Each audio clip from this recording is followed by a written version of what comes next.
आमदार प्रवीण दरेकर आपल्या सोबत आहे, आपण त्यांच्याशी बातचीत करणार आहोत। आज लिफ्टचा किस्सा सर्वत्र गाजतोय, तुम्ही सुद्धा तिथेच होतात, नेमकं या लिफ्टमध्ये घडलं काय? नाही, लिफ्टमध्ये मी शिरत असताना उद्धवजी ठाकरे साहेब आणि देवेंद्रजीही लिफ्टमध्ये आले आणि त्यावेळेला कोणीतरी असं म्हणालं की बरं एकत्र चाललात, तर त्याच्यावर उद्धवजींची प्रतिक्रिया आली, पहिले ह्याला बाहेर काढा। तेव्हा मी म्हणालो की बा उद्धवजी, अजून बाहेर काढून सुद्धा तुमचं समाधान झालं नाही का? तर बोललं चला माझी बाहेर जायची तयारी आहे, तुम्ही एकत्र येणार आहात का? उगाच बोलायचं म्हणून बोलू नका। तर त्याच्यावर काय उत्तर त्यांचं आलं नाही आणि मग आम्ही लिफ्टमधनं बाहेर पडलो।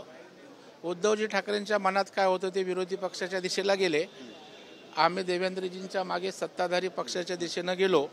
त्याच्यामुळे त्यांना विरोधी पक्षातच राहायची इच्छा आहे, सत्तेबरोबर यायची इच्छा दिसत नाही, स्पष्ट झालं। नक्कीच, पण या निमित्तानं तुमच्यावर असलेलं जुनं प्रेम सुद्धा व्यक्त केलं त्यांनी, असं म्हणावं?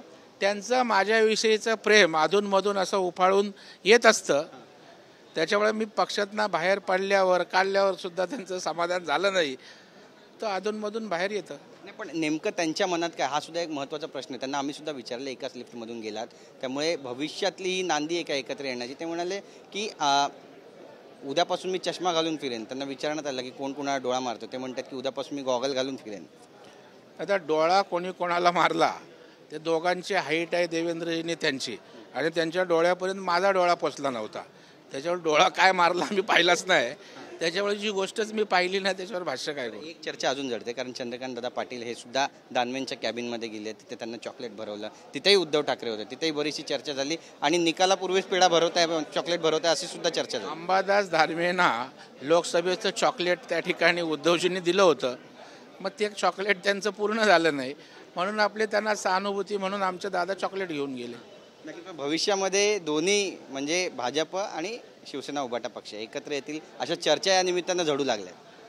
नाही, मला अशा प्रकारचं काही कुठे चिन्ह दिसत नाही, परंतु राजकारणात हे होणारच नाही अशा प्रकारे काय बोलायचं मी धाडस करू शकत नाही। राजकारणात काही होत असतं, परंतु सध्या तरी अशा प्रकारचं चित्र वातावरण धुसरसुद्धा कुठे वाटत नाही। संजय राऊतांनी आज एक महत्त्वाचं विधान केलं, ते म्हणतायत की मुख्यमंत्री पदाचा जो चेहरा आहे तो उद्धव ठाकरेंनी असावा अशी महाराष्ट्राची इच्छा आहे आणि तेच व्हायला हवं असं सुद्धा म्हणतायत।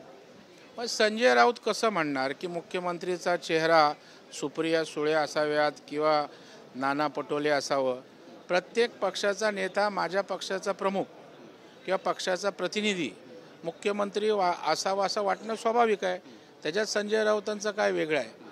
काँग्रेसच्या लोकांना वाटतं नाना पटोले मुख्यमंत्री व्हावा, तिकडे वाटतं सुप्रिया सुळे व्हाव्यात, मधनंच रोहित पवार मुंडीवर काढतात, जयंत पाटील आडोशाला बसून दबा धरून आहेतच, त्याच्यामुळं प्रत्येकाची इच्छा आहे, त्याला आता आपण काय करणार? नक्कीच, पण फाटाफूट होईल अशी पण एक चर्चा आहे। नाही, त्यांचे फाटाफूट तर 100% होणार आहे, कारण जेव्हा एका खुर्चीवर अनेक लोकांचा डोळा असतो तेव्हा खुर्चीकडे एकच डोळा त्या ठिकाणी फिट बसू शकतो, बाकीच्या दुसरीकडे काना डोळा करून हळूच जायचा प्रयत्न करतात, म्हणून तर हे लिफ्टचं प्रकरण तर नाही समोर आलं। हां, मुझे लिफ्ट दो असं काय म्हणायचं असेल त्यांना। नक्कीच, धन्यवाद आमच्याशी बोलल्याबद्दल। प्रवीण दरेकर यांनी एक सूचक विधान या ठिकाणी केलेलं आहे, नेमकं महाराष्ट्राच्या राजकारणात काय घडेल पाहणं महत्त्वाचं ठरेल। कॅमेरा पर्सन सिद्धेश नाईकचा गिरीश गायकवाड, TV9 मराठी, मुंबई।